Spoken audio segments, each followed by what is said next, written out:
कच्छ को शिक्षा देने में व्यस्त थे। पुत्र कच्छ, ये समस्त चराचर जगत पंच तत्वों अर्थात पृथ्वी, जल, अग्नि, वायु और आकाश, इन सब के मेल से बना है। क्षिति जल पावक गगन समीरा, पंच तत्व यह रचित शरीरा। यदि इन पंच तत्वों को सिद्ध कर लिया जाए पुत्र, तो देह की समस्त व्याधियों का सहज ही उपचार हो सकता है। मैं तुम्हें इन पंच तत्वों के मंत्र का अर्थ समझाता हूं, तुम इन्हें लिपिबद्ध करते जाओ। जो आज्ञा गुरुदेव।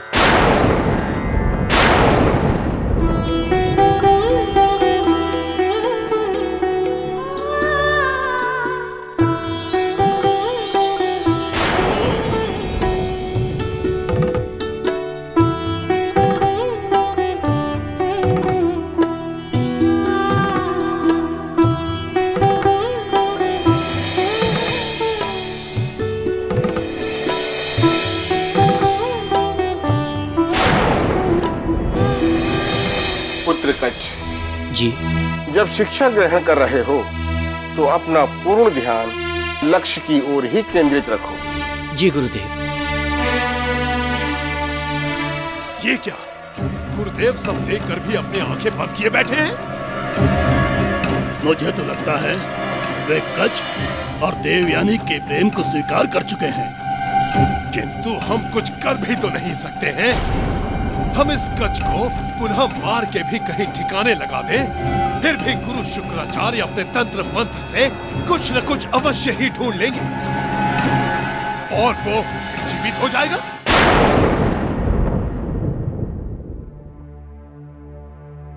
पिताजी, ये लीजिए।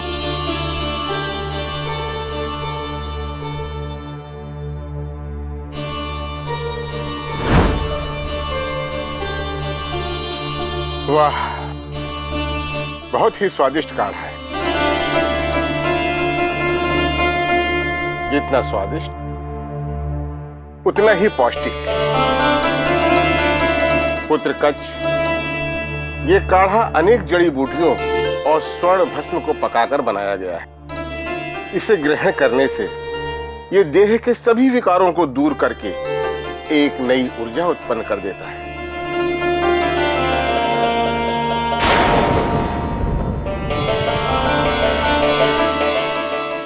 मिल गया। कच्छ को पूरी तरह से मिटाने का उपाय मिल गया। क्या मिल गया और कौन सा उपाय मिल गया?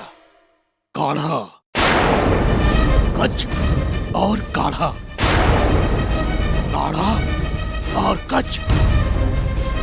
कच्छ, अब तेरा सर्वनाश होगा। हम तेरे अस्तित्व को इस तरह से मिटा देंगे कि गुरुदेव भी इसकी कल्पना नहीं कर सकेंगे। प्रभु, हमारी चेतावनी देने के पश्चात असुर बहुत दिनों तक शांत रहे। एक लंबे समय तक उन्होंने कोई विद्रोह नहीं किया, अपितु कच्छ के प्रति मित्रता का व्यवहार करने लगे। सिंह और शावक कभी मित्र नहीं हो सकते ऋषिवर। सिंह शावक को मारने से पहले उसके साथ क्रीड़ा करने का ढोंग करता है। आपका कथन सत्य है प्रभु, किंतु उस समय हम ये समझ नहीं पाए। असुर राज के बुलाने पर कच्छ महल में आने जाने लगा। मित्र भाव का वातावरण देखकर देवयानी के मन से भी कच्छ की असुरक्षा का भाव निकल गया। हम भी कच्छ को ज्ञान दिए जा रहे थे और कच्छ भी पूरी तन्मयता से ज्ञान ग्रहण करता जा रहा था और समय भी अपनी अबाध गति से चला जा रहा था।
तो पूरी तरह साधना में लीन है। क्यों ना इसे यही समाप्त कर दे। आज बहुत दिनों बाद अच्छा अवसर मिला है। यहाँ दूर दूर तक कोई नहीं है। इसकी चिता यहीं पर लगाकर इस हवन कुंड की अग्नि से प्रज्वलित कर देते हैं। इस हवन कुंड की अग्नि से प्रज्वलित कर देते हैं। इस हवन कुंड की अग्नि से प्रज्वलित कर देते हैं। अब तो गज का ना ही देह मिलेगा, ना ही राख, और ना ही कोई चिन्ह। चलो लकड़ियां इकट्ठे करते हैं।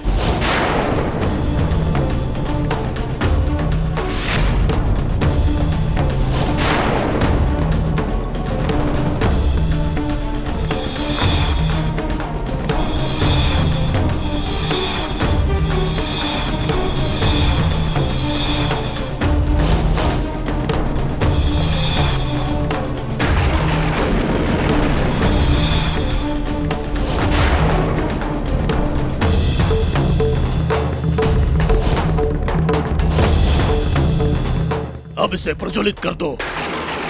अब इसे प्रज्वलित कर दो।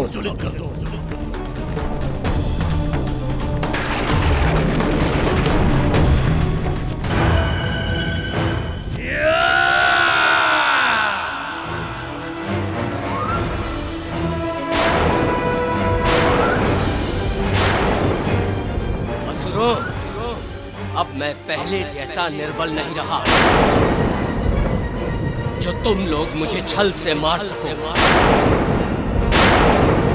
अब तक मैं इसलिए चुप था क्योंकि मुझे विद्या ग्रहण करनी थी, परंतु अब मैं चुप नहीं रहूंगा क्योंकि अब गुरुदेव भी मेरे साथ हैं। तुम दुष्टों का अंत निश्चित होगा। मैं करूंगा तुम दुष्टों का अंत। मैं करूंगा।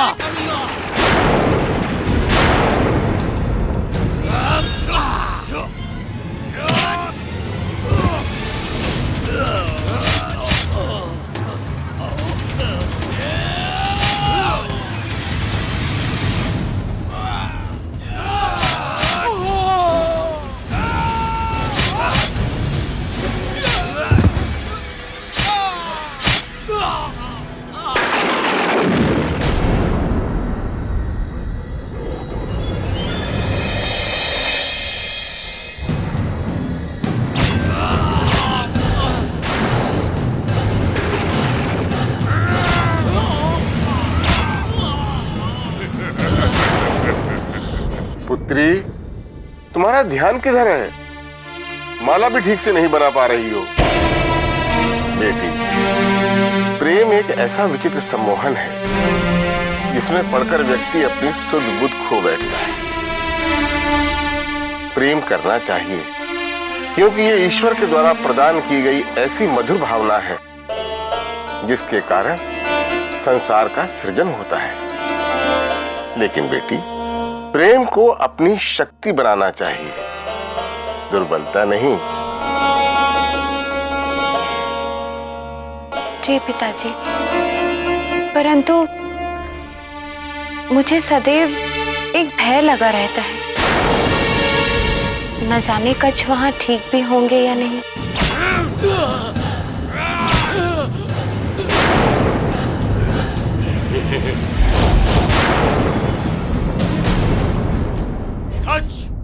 मूर्ख हो तुमने क्या सोचा कि गुरुदेव की कृपा से संजीवनी विद्या प्राप्त करके उसका हमारे ऊपर प्रयोग करोगे? नहीं, अब तुम अपने अंतिम समय में यह भी जान लो कि शुक्राचार्य हमारे गुरु अवश्य हैं, किंतु गुरु के वचन पर हम उतना ही विश्वास करते हैं जितना हमें उचित लगता है, क्योंकि वे पहले भी देवताओं के हितैषी रहे हैं और देवराज इंद्र की पुत्री जयंती उनकी पत्नी रह चुकी है। और अब देवयानी और तुम्हारा संबंध यदि जुड़ गया तो हम संकट में पड़ सकते हैं।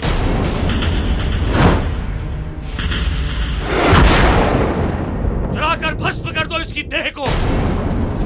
अब इस कच्छ की भस्म का भी वो हाल करेंगे कि गुरु शुक्राचार्य तो क्या, कोई भी नहीं ढूंढ पाएगा इसे, कोई भी नहीं। देवयानी, तुम्हें तो सब पता है कि अब सब कुछ ठीक चल रहा है। सारे असुर भी कच्छ से प्रेम करने लगे हैं। इसीलिए मैंने कच्छ को एकांत साधना के लिए भेजा है।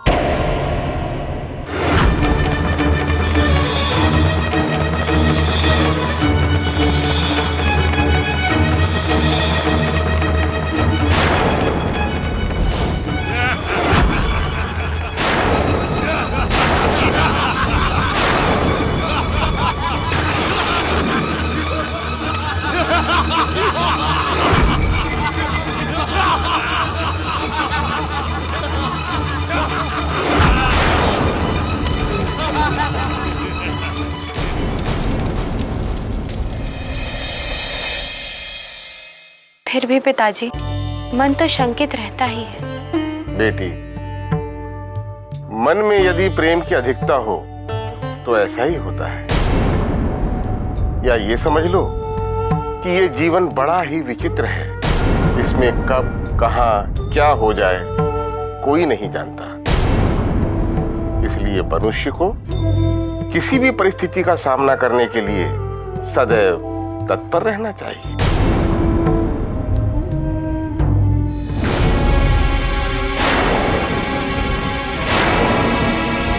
महाराज,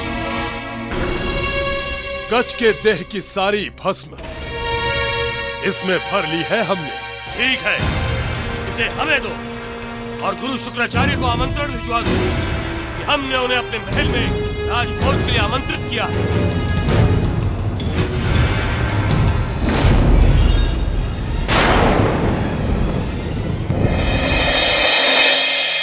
प्रणाम गुरुदेव।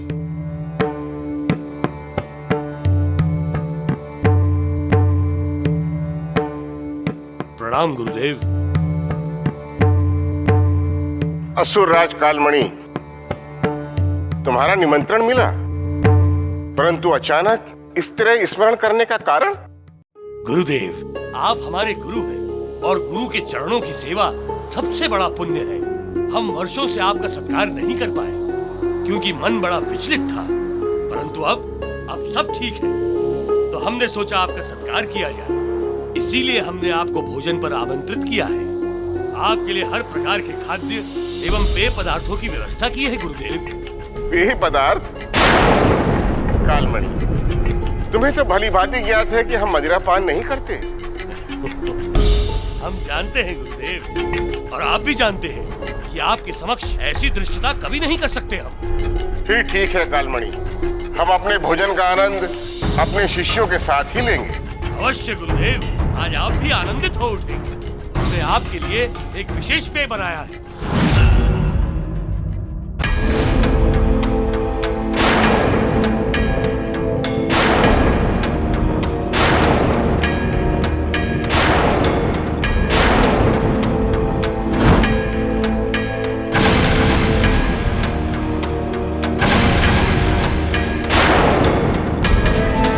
इस भस्म को इस पेय में इस प्रकार पका दो कि किसी को भी नहीं पता चलना चाहिए कि इसमें कच्छ के देह की राख मिली हुई है।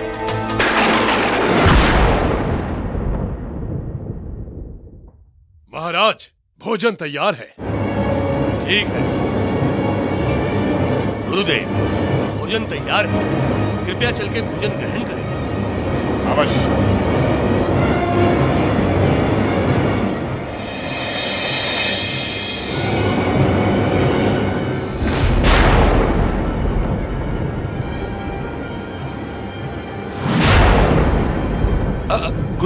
गुरुवर, सबसे पहले आप इसे ग्रहण करें। इसे हमने दुर्लभ जड़ी बूटियों और स्वर्ण, माणिक आदि उत्तम भस्मों का काढ़ा बनाकर विशेष रूप से आपके सत्कार के लिए तैयार करवाया है। अच्छा?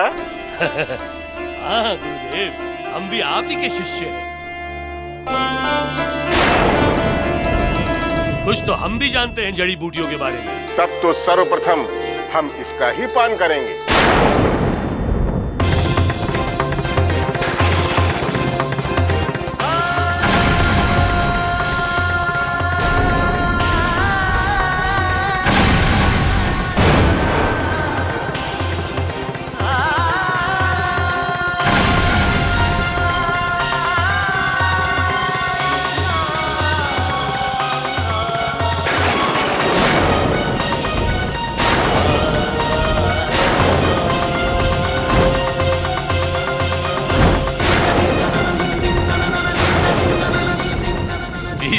गुरुदेव लो, ये आपके ही शिष्य कच्छ के भस्म का काढ़ा है। अब ना तो उसे आप ढूंढ पाएंगे, ना देवता और ना ही उसकी प्रेमिका देवयानी।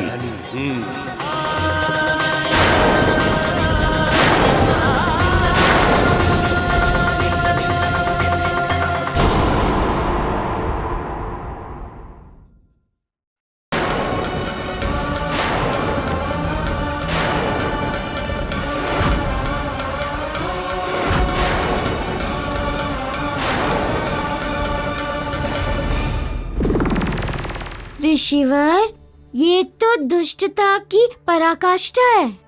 आपके साथ इतनी बड़ी धूर्तता करने से पहले उन्होंने तनिक भी नहीं सोचा कि परिणाम क्या होगा। प्रभु, यही तो विडंबना है। ये दुष्ट कुछ नहीं सोचते, उनकी चालाकियां उनके ही गले का फंदा बन जाती हैं। किंतु ये तो अनुचित ही नहीं, महापाप है कि आपके शिष्यों ने आपके एक शिष्य की हत्या करके उसे जलाकर उसकी राख आपको पिला दी। हाँ प्रभु, ये तो हमारी कल्पना से भी परे था कि ये असुर ऐसा अनर्थ भी कर बैठेंगे। जिन असुरों के लिए हमने संपूर्ण जगत की शत्रुता मोल ली, सबके बैरी बने, वे ही असुर हमारे साथ ऐसा करेंगे। ये केवल हमारा ही नहीं प्रभु, अपितु गुरु शिष्य परंपरा का भी अपमान था। ऋषिवर, असुर क्या जाने गुरु शिष्य परंपरा। वे तो अपनी आसुरी प्रवृत्ति के अनुसार कार्य कर रहे थे। सत्य है प्रभु, दिखावा तो ऐसे कर रहे थे जैसे हमसे अधिक दुख उन्हें है। हमसे अधिक चिंता में वो दिखाई पड़ रहे थे कच्छ के लुप्त हो जाने पर। गुरुदेव, आप चिंतित ना हो, इस दुख में हम सभी आपके साथ हैं। हम धरती आकाश एक कर देंगे कच्छ को ढूंढने के लिए। किंतु असुरराज कालमणि ऐसे कच्छ कहीं नहीं जाता। यदि इस बार... कैसी बातें कर रहे हैं आप गुरुदेव? हम पुनः ऐसी भूल करके आपको खोना नहीं चाहते, और फिर हम अपनी असुर जाति पर ऐसा कलंक कभी नहीं लगने देंगे कि असुरों ने एक शिक्षा ग्रहण करने वाले विद्यार्थी की हत्या कर दी। कुछ भी हो, मुझे मेरा कच्छ चाहिए। यदि मेरे कच्छ को कुछ हो गया ना, तो मैं तुम सबको जीवित नहीं छोड़ूंगी। ऐसा मत कहिए देवी, हम कच्छ को ढूंढने के लिए अपनी सारी असुर सेना लगा देंगे। कच्छ चाहे कहीं भी हो, हम उसे लेकर आएंगे। हम अभी अपनी सेना को कच्छ की खोज में लगा देते हैं। आओ मेरे साथ।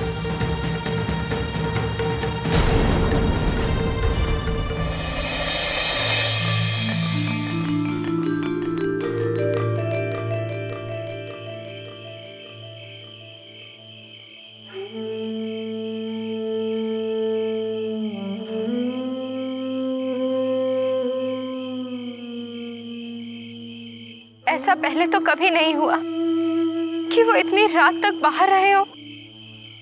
कहाँ गए होंगे कच्छ? कहीं ऐसा तो नहीं कि वो देवलोक वापस चले गए हो? नहीं नहीं, ऐसा नहीं हो सकता। वो मुझे बिना बताए कहीं नहीं जा सकते।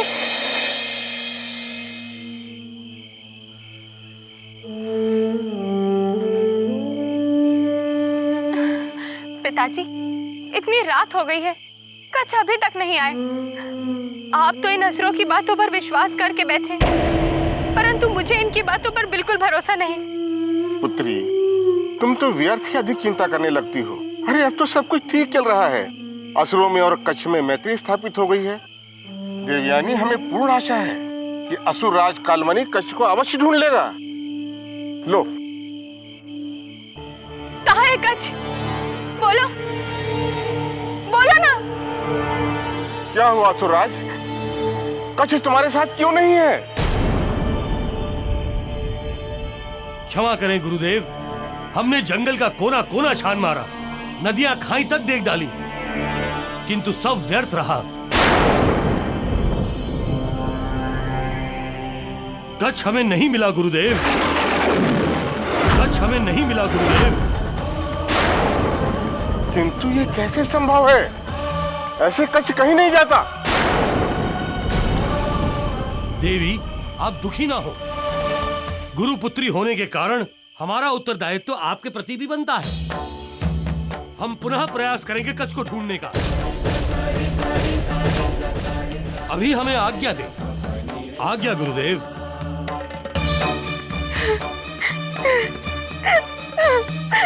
नहीं, अवश्य ये असुर झूठ बोल रहे हैं। इन्हें मेरे कच्छ के बारे में सब ज्ञात है। पिताजी, पिताजी, मेरे कच्छ के साथ कोई अनहोनी हो गई है। उसे इन दुष्ट असुरों ने ही।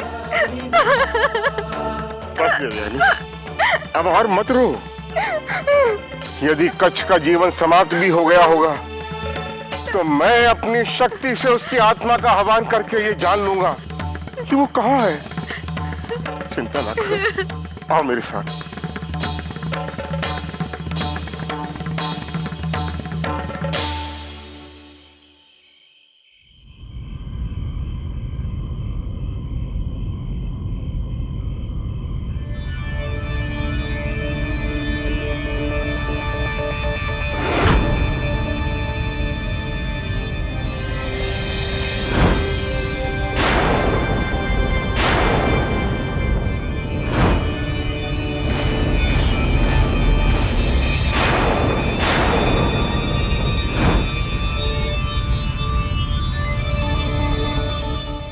पुत्र कच्छ, तुम इस ब्रह्मांड में जहाँ कहीं भी हो, जिस रूप में भी हो, हमारी पुकार तुम तक अवश्य पहुंच जाएगी।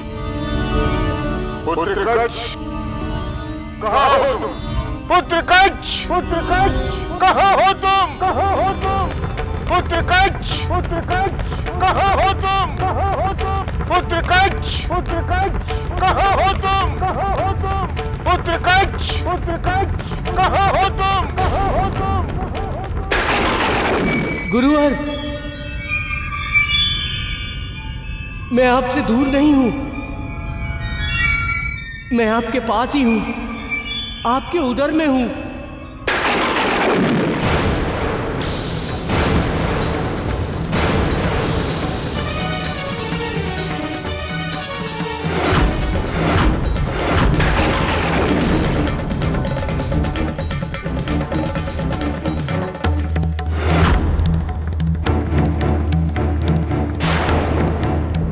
इन असुरों ने मुझे मारकर मेरी राख को पेय में मिलाकर आपको पिला दिया है और अब मैं आपके उदर में हूं।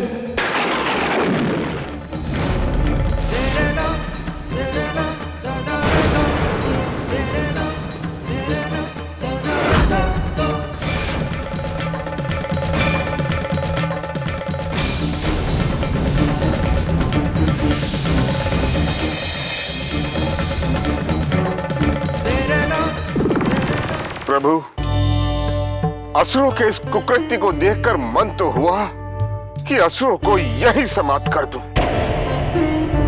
परंतु उस समय देवयानी ये सब सुनकर एक जीवित शव की भांति जड़ हो गई थी। वो मेरी एकमात्र पुत्री थी प्रभु। मैं उसे संभालता या असुरों को दंड देता, लेकिन उसी समय मैंने प्रण लिया कि मैं कच्छ को जीवित करूंगा। उसी समय मैंने प्रण लिया मैं कच्छ को जीवित करूंगा। किंतु ऋषिवर, ये तो असंभव था। कच्छ आपके उदर में था और कच्छ का आपके उदर से बाहर आने का अर्थ था आपकी मृत्यु, और कच्छ का आपके उदर से बाहर आने का अर्थ था आपकी मृत्यु, और आपके सिवा कोई और संजीवनी विद्या नहीं जानता था। इसीलिए आपके मृत शरीर को कोई पुनः जीवित नहीं कर सकता था। मैं भी दुविधा में था प्रभु। एक ओर तो मेरा जीवन था और दूसरी ओर मेरे प्रिय शिष्य के प्रति हुआ अन्याय। एक ओर असुर गुरु का किसी को संजीवनी विद्या न देने का प्रण था, तो दूसरी ओर एक पिता का पुत्री के प्रति मोह। परंतु अंत में प्रभु, एक गुरु के सामने पिता जीत गया और इसलिए मैंने उसे संजीवनी विद्या देने का निश्चय कर लिया।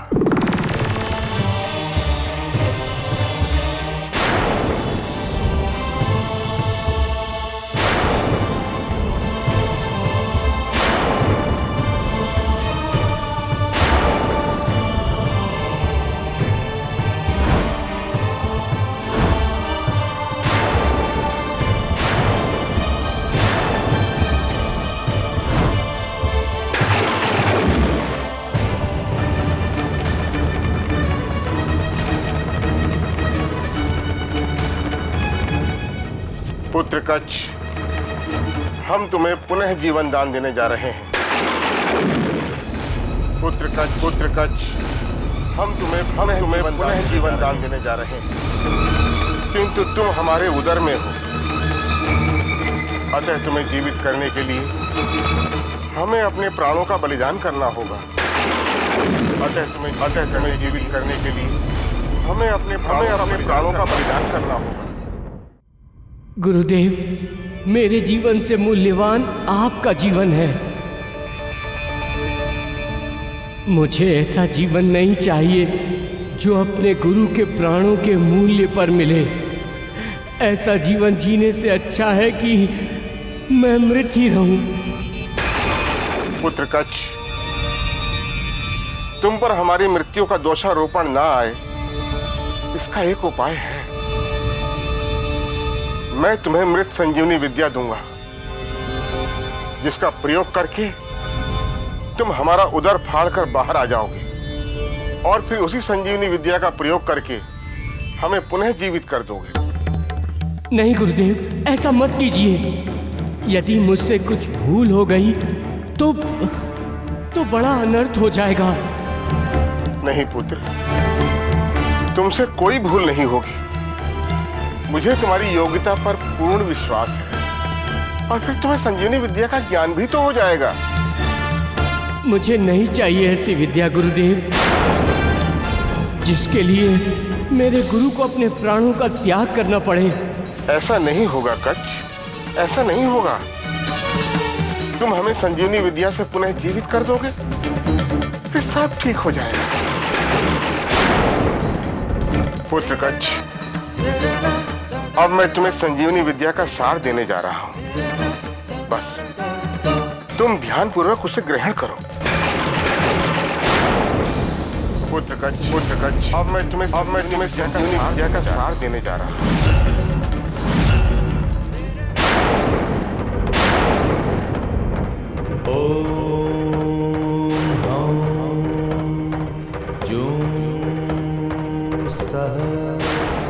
संजीवनी जीवनदायिनी, आरोग्यवर्धनी जीवनदायिनी। संजीवनी जीवनदायिनी, आरोग्यवर्धनी जीवनदायिनी। जीवनदायिनी जीवनदायिनी। ओम ओम ह्रूं सः संजीवनी जीवनदायिनी, आरोग्यवर्धनी जीवनदायिनी। संजीवनी जीवनदायिनी, आरोग्यवर्धनी जीवनदायिनी। ओम ओम ह्रूं सः, ओम ओम ह्रूं सः संजीवनी जीवनदायिनी, आरोग्यवर्धनी जीवनदायिनी।